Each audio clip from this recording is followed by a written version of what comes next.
Hello viewers, தெய்வீக தொடுதல் நிகழ்ச்சிக்கு உங்களை அன்போடு கூட வரவேற்கிறோம். கடந்த வாரம் நம்மளுடைய நிகழ்ச்சியை பார்த்துட்டு உங்கள்லேருந்து 192 பேர் கால் செய்து ஜெபம் பெற்றிருக்கிறீங்க, ஆலோசனைகளையும் கருத்துக்களையும் சொல்லியிருக்கிறீங்க. அதுக்காக முதலாவது எங்களுடைய நன்றிகள். நம்மளோட தெய்வீக தொடுதல் நிகழ்ச்சியில் உங்களுக்காக ஜெபிக்கிறதுக்கு ஒரு ஜெபக்குழு ஆயத்தமாக இருக்கிறாங்க. காலையில் 9 மணியிலிருந்து மாலை 5 மணி வரையிலும் அவங்க உங்களுக்காக ஜெபிக்க ஆயத்தமாக இருக்கிறாங்க.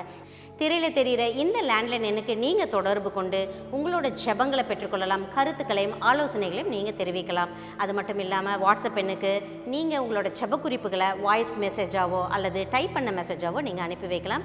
உங்களுக்காக ஜெபிக்க நாங்கள் ஆவலாக இருக்கிறோம். கடந்த வாரம் நீங்கள் அனுப்பின உங்களுடைய சாட்சிகளிலிருந்து 2 சாட்சிகளை தேர்ந்தெடுத்து உங்கள் விசுவாசத்தை தூண்டும்படியாக நான் வாசிக்கிறேன். முதலாவது, சிஸ்டர் பிரமீளா பெங்களூருவிலிருந்து, என் மகளுக்கு 5 வருடத்திற்கு மேல் கர்ப்பப்பை பிரச்சனை இருந்து வந்தது. எவ்வளவோ மருந்து மாத்திரைகள் எடுத்தும் சரியாகவில்லை. உங்கள் நிகழ்ச்சியில் வரும் பிரேயர் அண்ட் கேர் கால் சென்டருக்கு கால் செய்து என் மகள் படும் உபத்திரவத்தை விவரித்தேன். ஜெப வீரர் என் மகளுக்காக பாரத்தோடு ஜெபித்தார். அந்த ஜெபத்துக்கு பிறகு என் மகள் பூரண சுகமடைந்தார். இப்போது வரை எந்த பிரச்சனையுமின்றி நலமுடன் உள்ளார் அப்படின்னு சொல்லியிருக்கீங்க. God bless you sister. இந்த சாட்சியை நீங்கள் சொன்னதுக்கு கர்த்தர் மகளை ஆசீர்வதிப்பார். அடுத்ததாக, பிரதர் சாமுவேல் தஞ்சாவூரிலிருந்து, என்னுடைய சூழ்நிலை எண்ணி மிகவும் மனம் சோர்ந்த நிலையில் உங்கள் கடந்த வார நிகழ்ச்சியை நான் பார்த்தேன். உங்கள் வார்த்தைகளின் மூலம் தேவன் என்னோடு பேசி எனக்கு நம்பிக்கை கொடுத்தார். உங்கள் செய்திகள் எனக்கு மிகவும் ஆறுதலாக உள்ளதுன்னு சொல்லியிருக்கீங்க. தேங்க்யூ பிரதர், உங்கள் கருத்தை தெரிவித்ததுக்கு. இதே போன்ற அற்புதங்களை உங்களோட வாழ்க்கையிலும் தேவன் செய்ய ஆயத்தமாக இருக்கிறார். நம்முடைய தெய்வீக தொடுதல் நிகழ்ச்சி இது போன்ற உடைக்கப்பட்ட அநேக மக்களுக்கு ஆறுதலையும், இயேசுவை அறியாதவர்களுக்கு இயேசுவோட அன்பையும் எடுத்து செல்லுது. இந்த நிகழ்ச்சியை உங்களுடைய ஜெபத்தினாலையும் அன்பான காணிக்கைகளினாலையும் தாங்க முன்வரும்படி உங்களை கேட்டுக்கொள்கிறேன். திரையில் தெரிகிற இந்த எண்ணுக்கு நீங்கள் தொடர்பு கொண்டு காணிக்கை அனுப்புறது எப்படின்ற விவரத்தை நீங்கள் தெரிந்து கொள்ளலாம். God bless you. வாங்க நிகழ்ச்சிக்கு போகலாம். வெல்கம் பேக் டு தெய்வீக தொடுதல். தேவன் உங்களை தொட விரும்புகிறார், அதுவும் அவருடைய வார்த்தையை வைத்து. அதனால் இந்த வாரம் எந்த சூழ்நிலையில் நீங்கள் இருந்தாலும் சரி, யார் என்னை காப்பாற்றுவா, நண்பர்கள், உற்றார் உறவினர்கள், இல்லை உங்களுக்கு ரெக்கமெண்டேஷன் கொடுக்கக்கூடிய பெரிய ஆட்கள் அப்படின்னு நீங்கள் யாரை வேணால் நினச்சிருக்கலாம். ஏதாவது ஒரு சிஸ்டம் இல்லை யாரையும் நம்பிக்கிட்டு இருக்கலாம், இவங்க தான் என்னை காப்பாற்ற போகிறாங்கன்னு. ஆனால் நான் இன்றைக்கு உங்களுக்கு இயேசுவின் கிருபை மாத்திரமே உன்னை காப்பாற்றும் என்ற தலைப்பில் நான் பேச போகிறேன். இன்று உங்களுக்காக பரிசுத்த ஆவியானவர் கொடுக்குற இந்த வார்த்தையை ஏற்றுக்கொள்ள ரெடியாக இருக்கிறீங்களா? அது லூக்கா எழுதிய புஸ்தகம் 10ஆம் அதிகாரம் 33, 34 வசனங்களில் இருக்கிறது. நான் வாசிக்க நீங்கள் கேளுங்க. பின்பு சமாரியன் ஒருவன் பிரயாணமாய் வருகையில் அவனை கண்டு மனதுருகி கிட்ட வந்து அவனுடைய காயங்களில் எண்ணெயும் திராட்சரசமும் வார்த்து காயங்களை கட்டி அவனை தன் சுய வாகனத்தின் மேல் ஏற்றி சத்திரத்திற்கு கொண்டு போய் அவனை பராமரித்தான். இன்று நீங்கள் தெரிஞ்சுக்க போறீங்க, இயேசுவின் கிருபை மாத்திரமே உங்களை பராமரிக்கும், அதாவது உங்களை காப்பாற்றும். ஆங்கிலத்தில் இந்த வார்த்தை எப்படி இருக்குன்னா, கேர்ஸ் ஃபார் யூ. அந்த இயேசுநாதருடைய கிருபை தான் எல்லாரும் நம்மளை கைவிடும் பொழுது நம்மை விசாரிக்கக்கூடியது, நமக்காக அக்கறையும் கரிசனையும் காட்டக்கூடியதாக இருக்குது. சரி, அநேக இடத்துல இயேசுநாதர் மக்கள்கிட்ட பேசும்போது எவ்வளவு கதைகளை அவர் பயன்படுத்தி உன்னத சத்தியங்களை புரிய வைத்தார் எளிய வகையில். அதில் அவர் சொன்ன மிக முக்கியமான ஓமை தான் இந்த லூக்கா 10ஆம் அதிகாரத்தில் இருக்கிறது. இங்கே ஒரு மனிதன், அந்த மனிதனை ரோட்டு ஓரத்தில் அடித்து அவனை உயிர் சாக கடக்கிற அளவுக்கு அவனை விட்டுட்டு போயிட்டாங்க. அங்கே கடந்து வருகிற ஆசாரியர்கள், அங்கே கடந்து வருகிற அந்த மத தலைவர்கள், நற்கிரியை செய்கிற ஆலயத்தில் கோயிலில் நல்ல நல்ல கிரியை செய்கிற லேவியர்கள், இன்னும் மற்றவங்கெல்லாம் அவனை பார்த்துட்டு உயிருக்கு துடிச்சிட்டு இருக்கிறவனை அப்படியே தாண்டி போயிட்டாங்க. ஆனால் அந்த இடத்துல நல்ல சமாரியன் ஒருத்தர் வருகிறார். அவர் வேற யாரும் இல்லை, இயேசு நம்ம வாழ்க்கையில் வருகிறார்ல, அதுக்கு ஒப்பனையான ஒரு காரியம்தான். அவர் அந்த ரோட்டில் உயிருக்கு போராடிக்கிட்டு எல்லாத்தையும் இழந்த அந்த மனிதனை பார்த்து அவர் அவனுக்காக விசாரிப்பு கொடுக்கிறார், அவனை பராமரிக்கிறார். அதுதான் ஆங்கிலத்தில் அங்கே ஜீசஸ் அவனுக்காக கேர் பண்ணார், விசாரித்தார், அக்கறை காட்டினார் என்று இருக்கிறது. இன்று உங்களை பார்த்து தான் கர்த்தர் இந்த வார்த்தையை பேசி கொண்டிருக்கிறார். ஒருவேளை ஏதோ ஒரு சூழ்நிலையில் நீங்கள் என்னை விசாரிக்க யாரும் இல்லைங்க, நான் திக்கற்ற பிள்ளையாக இருக்கிறேன், எனக்கு அக்கறை காட்ட ஒருவர் கூட கிடையாது, ஒரு நாதி கூட கிடையாது அப்படின்னு சொல்லிட்டு நீங்கள் ஒரு சூழ்நிலையில் இருக்கலாம். இன்று ஆண்டவர் வார்த்தை உங்களுக்கு வருகிறது. ஏதோ ஒரு சூழ்நிலையை குறித்து பயந்துட்டு இருக்கலாம். இதை நான் எப்படி சமாளிப்பேன், எனக்காக யார் போய் வாதாடுவா, என் உயிருக்கு போராடிட்டு இருக்கிறேனே, வியாதியில் இருக்கிறேனே, ஏதோ ஒரு சூழ்நிலையில் இருக்கிறீங்க. எதுவாக இருந்தாலும் சரி, நீங்கள் ஒன்று தெரிஞ்சுக்கங்க, அன்றைக்கு உயிருக்கு போராடிட்டு நடு ரோட்டில் யாருடைய உதவியுமே இல்லாமல் எல்லாம் பார்த்துட்டு அவனை தாண்டி போன போது நல்ல சமாரியர் போல வந்த இயேசு அவனை அங்கே விடாதது போல உங்களையும் அவர் இந்த நாள் விடாமல் பராமரிப்பார், விசாரிப்பார், உங்களை குறித்து அக்கறையாக இருக்கிறார். ஆனால் இந்த கிருபை, அதாவது இந்த தகுதியற்ற தேவனுடைய உதவி என்ற அந்த தயவை பெரும்படிக்கு இந்த சம்பவத்தில் என்ன நடக்குது? முதலாவது நீங்கள் தெரிஞ்சு கொள்ள வேண்டியது, இதே லூக்கா 10ஆம் அதிகாரம் 30வது வசனத்தில் வாசிக்கிறோம். ஒரு மனிதன் திடீரென்று ஒரு நாள் எருசலேமை விட்டு அவன் எரிகோக்கு போக புறப்பட்டான். அந்த வார்த்தையை கவனிச்சிங்களா? ஆண்டவர் கதை சொல்லும் பொழுது ஒவ்வொரு வார்த்தையும் ரொம்ப கூர்மையாக நம்ம கவனிக்கணும். அதில் ஒரு ஆவிக்குரிய அர்த்தங்களை வைத்திருக்கிறார். அவர் பிரசங்கிப்பதற்கு பயன்படுத்தின இந்த ஓமை, இந்த கதையில் அவர் சொன்ன அந்த இன்ட்ரடக்ஷன் எப்படி தெரியுமா இருந்தது? ஒரு மனிதன் அவன் எருசலேமை விட்டுட்டு எரிகோக்கு சென்றானாம். எழுத்தின்படியாக பார்க்கும் பொழுது எருசலேம் தேவனுடைய ஆலயம் இருந்த இடம், ஒரு உயரமான மலை மேட்டில் இருக்கிற ஒரு இடம் எருசலேம். ஆனால் எரிகோ அப்படி அல்ல, அது பள்ளமான இடத்துல, தாழ்வான ஒரு பள்ளத்தாக்கில் இருக்கிற ஒரு இடம். ஆனால் அங்கே ரொம்பவும் வாழ்க்கை நடந்துட்டு இருக்குது. இம்போர்ட் அண்ட் எக்ஸ்போர்ட், ஏற்றுமதி இறக்குமதி, இன்னும் பல்வேறு வகையில் மக்களுக்கு சுவாரஸ்யமான காரியங்கள், இது எல்லாம் நடக்கிறது. அப்போது எருசலேம் என்றால் என்ன? தேவ பிரசன்னம். அப்போ ஆண்டவர் இங்கே என்ன சொல்கிறாரு?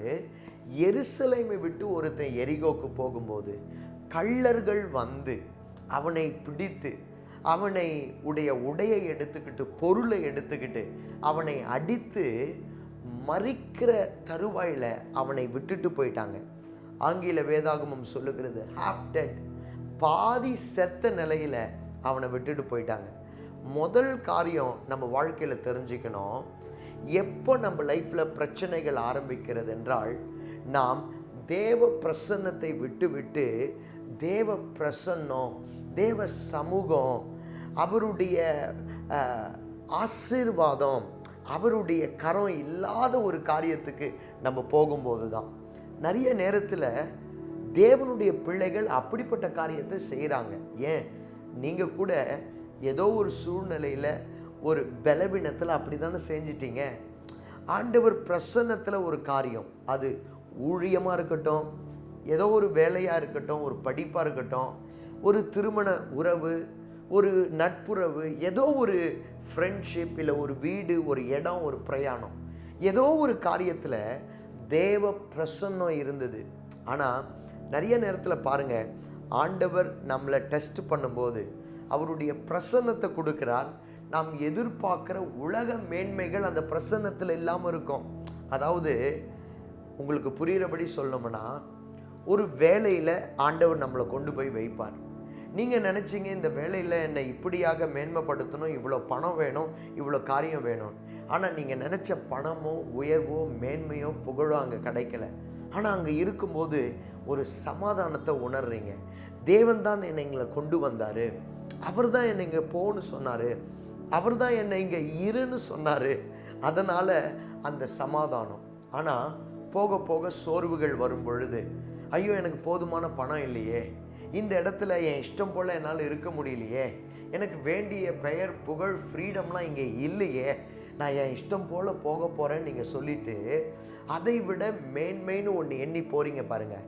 அதுதான் எருசலேமை விட்டுட்டு எரிகோக்கு போகிற ஒரு அனுபவம். அந்த எரிகோவில் எல்லா விதமான ஏற்றுமதி இறக்குமதி, பண்ட மாற்றங்கள், பொருட்கள், மனிதர்கள், அப்படி அந்த உலகம் நிரம்பி இருந்தது அந்த எரிகோவில். ஆனால் போகிற வழியில் அங்கே கள்ளர்கள் பதுங்கி இருந்தாங்க அந்த பாதையில். ஏன்னா எருசலேமுக்குலேருந்து எரிகோக்கு போகும்போது பார்த்தீங்கன்னா அந்த பாதை ரொம்ப குறுகிய பாதையாக இருக்கும். அப்போது அங்கே அந்த கள்ளர்கள் என்ற திருடர்கள், அதாவது பொல்லாத ஆவி காத்திருந்தான்.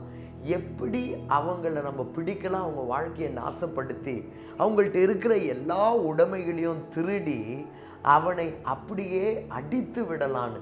அப்படி தானே நம்ம லைஃப்பில் கூட நம்ம ஆண்டவருடைய பிரசன்னம் நமக்கு ஒன்று கொடுக்கும்போது, இது வேண்டாம், எனக்கு இதுதான் வேணும், இதில் எனக்கு ஃப்ரீடம் இல்லை, இதில் எனக்கு வசதி வாய்ப்புகள் மேன்மை இல்லைன்னு இப்போ இருக்கிற நிலைமையை நம்ம பார்த்துட்டு எரிகோவை தேடி நம்ம போகும்போது டெவில் காத்துட்ருக்கிறான் நம்ம வாழ்க்கையை சீரழிக்க.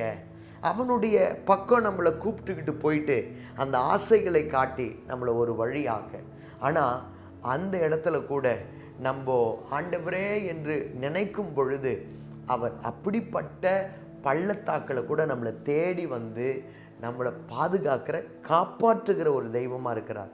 அப்போ இன்று ஆண்டவர் உங்களை பராமரிக்கணும்னு நீங்கள் விரும்புகிறீங்கல்ல, அப்போ இன்று நீங்கள் ஒப்பு கொடுக்க போகிறீங்க. என்னன்னு, ஆண்டவரே நான் எருசலேமை விட்டு எரிகோ போயிட்டேன்ப்பா, உங்கள் பிரசன்னத்தை விட்டு போயிட்டேன், எங்கிட்ட இருந்தது கொஞ்சம், ஆனால் எங்கிட்ட சமாதானம் சந்தோஷம் இருந்தது, இப்போது உங்களை விட்டு நான் பின்வாங்கி போயிட்டேன், என்னை மீண்டுமாய் உங்கள் கிருபை வந்து காப்பாற்றுமான்னு நீங்கள் கேட்டிங்கன்னா இன்று ஆண்டவர் உங்களை காப்பாற்றுவார். அப்படி தான் மோசே ஜெபம் பண்ணார். பாருங்கள், ஆண்டவர் மோசேயை பார்த்து சொன்னார், உன்னையும் உன் மக்களையும் பாலும் தேனும் ஓடுகிற ஒரு கானான் என்ற தேசத்துக்கு நான் கொண்டு போவேன். எவ்வளோ செழிப்பு பாருங்கள், பாலும் தேனும் ஓடுகிற சொந்தமான ஒரு தேசம். பல நூறு ஆண்டுகளாய் அடிமைகளாய் இருந்தவங்களுக்கு சொந்த வீடு வாசல் நிலம் செழிப்பான தேசம் கொடுத்தா எவ்வளோ ஆசீர்வாதம். ஆனால் மோசே தேவனை பார்த்து ஜெபிக்கும் போது என்ன தெரியுமா அவர் சொன்னார், ஆண்டவரே நீங்கள் எங்கள் கூட வரலன்னா, உங்கள் பிரசன்னம் எங்கள் கூட வரலன்னா இந்த இடத்த விட்டு நாங்கள் போக மாட்டோம். எந்த இடம்? அவங்க தங்கி இருந்தது பாலைவனம், அவங்க தங்கி இருந்தது ஒரு டென்ட்டு, டெம்பரவரியான இடம். அந்த இடத்துல வசதி இல்லை, வாய்ப்பு இல்லை, அவங்க வனாந்தரத்தில் இருக்கிறாங்க, இருள் நிறைந்தது, சொந்தமாக பூமி இல்லை. ஆனால் அவருடைய எண்ணம் பாருங்கள், எனக்கு பாலும் தேனும் ஓடுகிற வசதி வாய்ந்த இடத்தை விட நீங்கள் எங்கே இருக்கிறீங்களோ அதுதான் வேணும் ஆண்டவரே. உங்கள் பிரசன்னம் வந்தால் எங்களை அந்த வசதி வாய்ப்புக்கு கூட்டிகிட்டு போங்க. உங்கள் பிரசன்னம் வரலன்னா, இங்கே தான் உங்கள் பிரசன்னம் இருக்கும் என்றால் இந்த வனாந்திரத்திலேயே நாங்கள் தங்கி இருப்போம். அப்படிப்பட்ட ஒரு தைரியமான ஜெபம் உங்களால் ஏறெடுக்க முடியுமா? ஆண்டவரே உங்கள் பிரசன்னம் நிறைஞ்ச ஒரு மணமகன் மணமகளை எனக்கு காண்பீங்க. எவ்வளோ வரதட்சணை, எவ்வளோ பணம், எவ்வளோ ஜாதி, எவ்வளோ பெரிய வேலை, அது இல்லை சுவாமி. உங்கள் பிரசன்னம் நிறைஞ்ச ஒரு வேலை எனக்கு கொடுங்க. எனக்கு எவ்வளோ பெரிய பில்டிங், எவ்வளோ பெரிய ஆஃபீஸ், எவ்வளோ பெரிய ஒரு சேலரி பே, அங்கே இருக்கிற வசதிகள் அது அல்ல. உங்கள் பிரசன்னம் நிறைஞ்ச ஒரு படிப்பை கொடுங்கப்பா. எங்கள் வீடு கூட ஆண்டவரே, நாங்கள் இவ்வளோ பெரிய வீடு, இது வேணும் அது வேணும் நினைக்கிறோம், உங்கள் பிரசன்னம் எது இருக்கோ அதை எங்களுக்கு கொடுங்க அப்படின்னு ஜெபிக்கிற உங்கள் தைரியம் உங்களுக்கு இருக்கா? அப்போ நான் சொல்கிறேன், நீங்கள் எந்த பாதையில் போனாலும் சரி, அந்த பாதையில் உங்களை காப்பாற்ற, பராமரிக்க, விசாரிக்க ஆண்டவர் இயேசுடைய கிருபை காத்துட்ருக்கோம். அடுத்தது இந்த இடத்துல எப்படி தேவனுடைய கிருபை அவன் வாழ்க்கையில் செயல்பட்டது என்று வாசிக்கும் போது இங்கே வாசிக்கிறோம், அந்த சமாரியர் கிட்ட வந்து அந்த 34வது வசனத்தில் பார்க்கிறோம், அவனுடைய காயங்களை கட்டி எண்ணெயையும் திராட்சை ரசத்தையும் அந்த காயத்தின் மேலே ஊற்றி அந்த காயம் கட்டினார். இது ரொம்ப முக்கியம். நிறைய பேர் ஏன் ஆண்டவருடைய கிருபை அவங்க வாழ்க்கையில் அனுபவிக்க முடியல? கிருபைன்னா என்ன? தகுதியற்ற ஒரு தயவு. அதாவது நம்ம வாழ்க்கைக்கு தேவன் கொடுக்குறார் பாருங்கள் நன்மைகள், பிளெஸ்ஸிங்கு, இந்த ரட்சிப்பு, எதிர்காலம், வேலை, குடும்பம், கடவுள் எதெல்லாம் நம்ம வாழ்க்கையில் கொடுக்குறாரோ அதற்கு பெயர் தாங்க கிருபை. நாம் தகுதி இல்லாமல் இருக்கும்போது நமக்கு கிடைக்கிற கடவுளுடைய தயவு. பைபிளில் நம்ம அந்த கிருபை என்ற வார்த்தையை பயன்படுத்துகிறோம். ஆனால் இங்கே என்ன நடக்குது? அவன் வாழ்க்கைக்கு தேவன் கிருபை கொடுப்பதற்கு முன்பாக அவனுடைய காயத்தை கட்ட அந்த மனிதன் இடம் கொடுக்கிறார். அவனுடைய காயத்தில் அந்த சமாரியர் எண்ணெய் ஊற்றுகிறார். இவ்வளத்தையும் ஊற்றி அந்த காயத்துக்கு கட்டு போடுகிறார். நிறைய பேர் பார்த்துட்டேன், இயேசுவை அன்போடு நேசிப்பாங்க, ஆனால் ஒரு நாளும் அவங்க வாழ்க்கையில் கடந்து போன காயத்தை தேவன் கட்ட அவங்க இடம் கொடுக்கறது இல்லை. இந்த பைபிளில் காயம் என்றால் என்ன? 2 காரியம் சொல்கிறேன். ஒன்று, அந்த கள்ளர்கள் அடித்து போட்டாங்கல்ல, அவனை அடித்து போட்டு அவன்கிட்ட இருக்கிறதெல்லாம் எடுத்த உடனே அவனுக்கு மீதி இருந்தது அந்த கள்ளர்கள் கொடுத்துட்டு போனது காயம்தான். அதாவது பொல்லாத ஆவி என்ற பிசாசு நம்ம வாழ்க்கைக்கு கவர்ச்சிகரமாய் வந்து, உன்னை எரிகோக்கு கொண்டு போகிறேன், அங்கே உன் வாழ்க்கை மேன்மையாக இருக்கும்னு கவர்ச்சி காட்டி நம்மளை கொண்டு போய் நம்மள்கிட்ட இருக்கிற எல்லா உடைமைகள், சமாதானம் எல்லாத்தையும் எடுத்து பாவத்தை புகுத்தி நம்மளை காயப்படுத்துகிறான்ல, அதுதான் அந்த காயம். அது மாத்திரம் இல்லை, இன்னும் காயம் என்றது என்ன தெரியுமா? நம்ம கடந்த கால வாழ்க்கையில் பிற மனிதர்கள் நமக்கு செய்த துரோகங்கள், நமக்கு செய்த தீமைகள். சில நேரம் நண்பர்கள்னு யாரோ உங்களோடு கூட இருந்தாங்க, சகோதர சகோதரிகள்னு இருந்தாங்க, ஏன் சொந்த இரத்த பந்தம், ஆனால் அவங்க உங்களுக்கு துரோகம் பண்ணிட்டாங்க. அவங்க உங்களுக்கு கிடைக்க வேண்டியதை அவங்க எடுத்துக்கொண்டாங்க. உங்களுக்கு எதுவுமே இல்லாத போது உதவி செய்யக்கூட அவங்க வரலை. ஏன்? உங்களை பார்த்து மறைஞ்சாங்க. அப்போது உங்கள் உள்ளம் காயப்பட்டது. இன்னும் சிலர் உங்கள் சிறு வயதில் பல்வேறு பலாத்காரத்துக்குள்ளாக நீங்கள் உட்பட்டீங்க. வெர்பல் அப்யூஸ், உங்கள் வாழ்க்கையில் ஃபிசிக்கல் அண்ட் செக்ஸுவல் அப்யூஸ், அதாவது பாலியல் பலாத்காரம், உங்கள் வாழ்க்கையில் சொற்களால் மற்றவங்க பேசி உங்களை செய்த அந்த ஒரு காயங்கள், உங்களை அடித்து அடித்து அடித்து இரத்த பந்தங்கள் கூட உங்களை அடித்து உங்களுக்கு ஏற்படுத்தின காயங்கள் எல்லாம் இப்போ உங்கள் வாழ்க்கையில் ஆறாமல் அப்படியே இருக்குது. பாருங்கள், ஜீசஸ் கிட்ட வந்த உடனே அந்த காயங்களில் அவர் ஆற்ற காயம் கட்ட நாம் இடம் கொடுக்கணும்.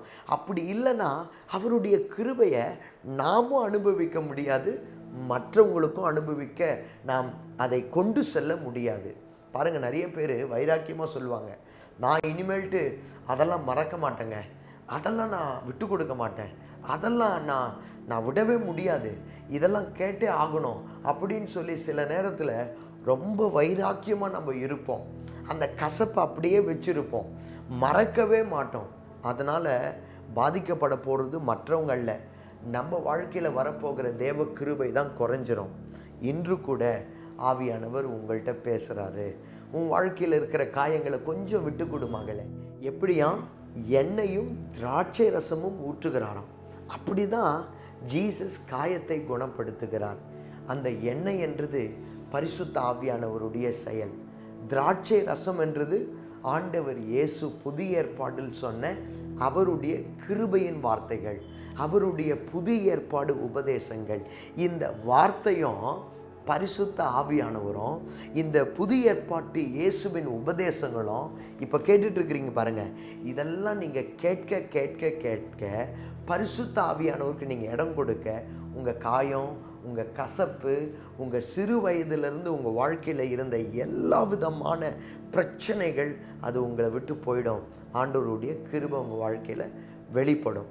அது மாத்திரமா, இன்னும் மிக முக்கியமான ஒரு காரியம் இங்கே நடக்குது. என்னவா? அந்த அடிப்பட்டவனை தன் வாகனத்தில் அந்த நல்ல சமாரியர் ஏற்றி கொண்டார். அதுதான் மூன்றாவதாக உங்கள் வாழ்க்கையில் நீங்கள் மறக்கக்கூடாது. ஆண்டவருடைய கிருபையை ருசி பார்க்கணுன்னா அவருடைய வாகனத்தில் நீங்கள் ஏறிக்கொள்ளணும். அப்படின்னா என்ன?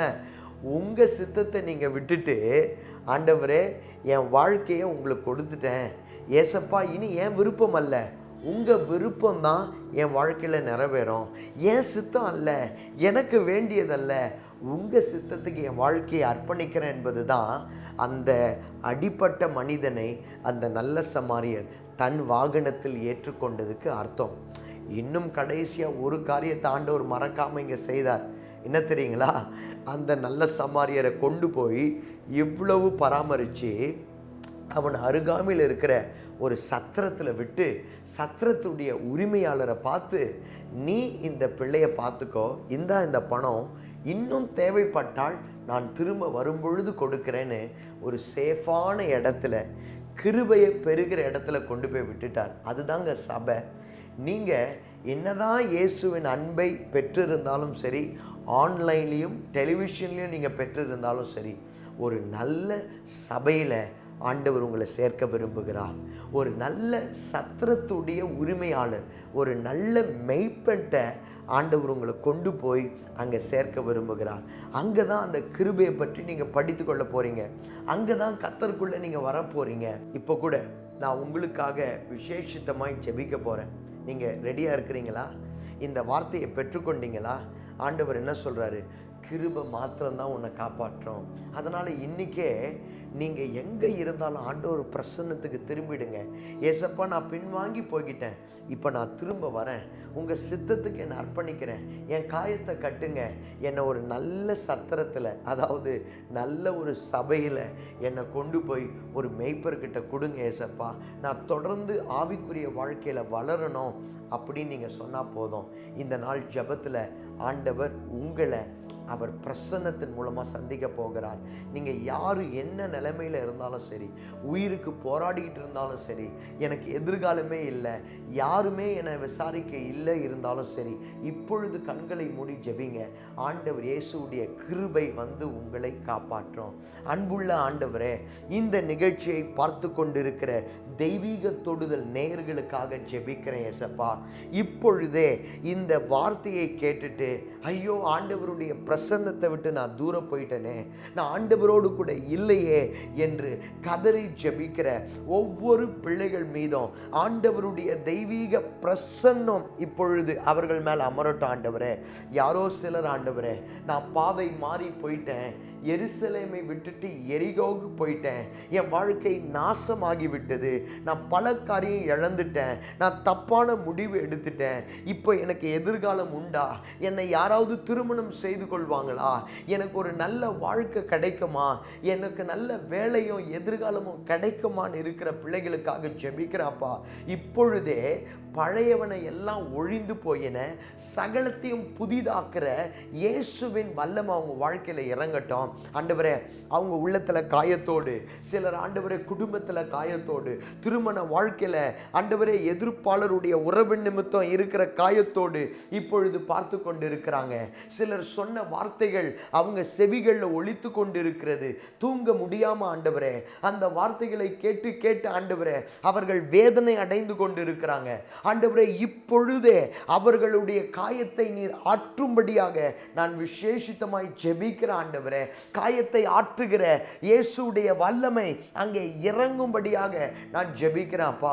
யாரெல்லாம் பல வருடங்களாக விட்டு கொடுக்காத வைராக்கியங்கள், மறக்காத சம்பவங்கள், மறக்காத ஆண்டவரே அபியூஸுகள், பலாத்காரங்கள், அவைகள் எல்லாம் அவர்கள் நினைவுக்கு வந்து அவர்களை உபத்திரவப்படுத்தி அவர்களை வேதனைப்படுத்துகிறதோ, அந்த சிந்தை எல்லாம் இயேசுவின் இரத்தத்தினால, அந்த பரிசுத்த ஆவியானவர் என்கிற எண்ணெயினால, அந்த திராட்சை ரசம் என்கிற புதிய ஏற்பாட்டின் உபதேசத்தினால அவைகள் இப்பொழுதே நீங்கும்படியாக நான் ஜெபிக்கிறேன் சுவாமி.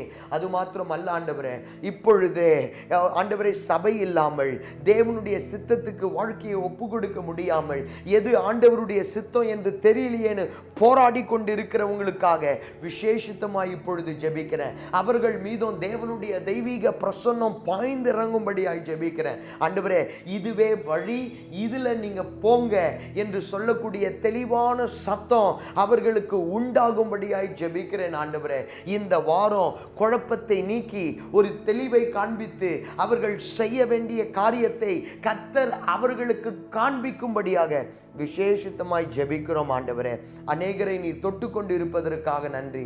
குழப்பத்தில் இருக்கிறவங்களுக்கு தெளிவும் வழி நடத்துதலும் இந்த நாள் கிடைத்ததுக்காக நன்றி ஆண்டவரே. சோர்ந்து போய் வாழ்க்கையை முடித்து கொள்ளலாம் என்று இருக்கிறவர்கள், இனி உயிர் வாழ ஒன்றுமே இல்லை என்று இருக்கிறவர்கள், இயேசுடைய கிருபை என்னை காப்பாற்றும் என்ற இந்த வார்த்தையை கேட்டு திரும்ப அவர்கள் வாழ தீர்மானம் எடுப்பதற்காக நன்றி அப்பா. இந்த நாள் பார்த்த நிகழ்ச்சியை கேட்ட ஒவ்வொருவரையும் கர்த்தருடைய ஆவியானவர் நீ தொட்டதற்காக இயேசுவின் நாமத்தில் நன்றி செலுத்துகிறோம் நல்ல பிதாவே. ஆமேன் ஆமேன். என்ன நேயர்களே, இப்போ கேட்டுட்டீங்கல்ல, கிருபை, இயேசுநாதருடைய கிருபை கண்டிப்பாக உங்களை காப்பாற்றும். அது உங்களை அப்படியே தவிக்க விடாது. தைரியமாக இருங்க. இந்த வாரம் நிகழ்ச்சியில் உங்களை பார்த்ததில் மிகுந்த சந்தோஷம். மீண்டும் அடுத்த வாரம் இதே நேரம் இதே தொலைக்காட்சியில் நான் உங்களை சந்திக்க விரும்புகிறேன். நீங்கள் பார்த்து கொண்டிருப்பது தெய்வீக தொடுதல். நான் உங்கள் தொகுப்பாளர் பாஸ்டர் கிறிஸ்டோ. ஹலோ வியூவர்ஸ், நம்ம பாஸ்டர் கிறிஸ்டோ அவர்களோட தேவ செய்திகளை நீங்கள் இந்த நிகழ்ச்சியில் தொடர்ச்சியாக கேட்டு ஆசீர்வதிக்கப்பட்டு வரீங்க. இதே போல் மேலும் பல அருமையான செய்திகளை நீங்கள் கேட்கணுமா? அப்போது உங்கள் மொபைலில் யூடியூப் போயிட்டு லிவிங் காட் சர்ச் அப்படிங்கிற நம்ம யூடியூப் பேஜை ஓப்பன் பண்ணிங்கன்னா பாஸ்டர் கிறிஸ்டோ அவர்களோட அருமையான பல செய்திகளை கேட்கலாம்.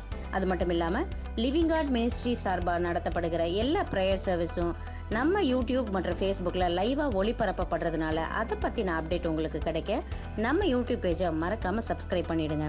ஸோ நீங்களும் நம்ம தேவ செய்திகளை பார்த்து ப்ரேயரில் கலந்துக்கிட்டு உங்கள் ஃப்ரெண்ட்ஸ் அண்ட் ஃபேமிலிக்கு ஷேர் பண்ண மறக்காதீங்க. God bless you.